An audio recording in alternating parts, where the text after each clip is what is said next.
Singapore's central bank is allowing the Sing dollar to strengthen further in a bid to curb inflation.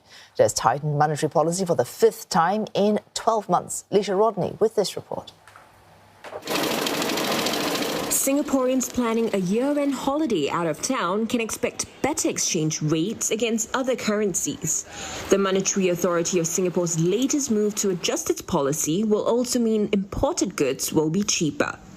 One analyst says it's a necessary move for Singapore's small and open economy. That's as the country imports most of its consumer goods and services.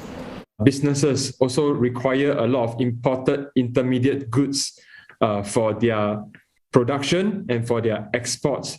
So when the Sing dollar is fairly strong against some of these currencies, it means that, for instance, our food prices is managed, and at the same time, I think it also helps to keep the cost pressures lower so that the exports can still be fairly competitive in terms of margins due to the managed input intermediate costs.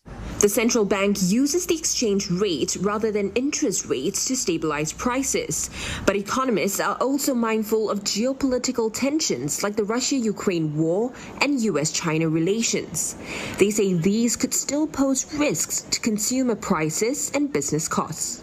What that means for businesses is that there could be disruptions to their supply chain networks. If they have to, source for new supplies, it could be inefficient, or it could take time, or it will come at a higher cost. So cost pressures, I think, in the short term could also be quite susceptible to some of these changes in the production networks.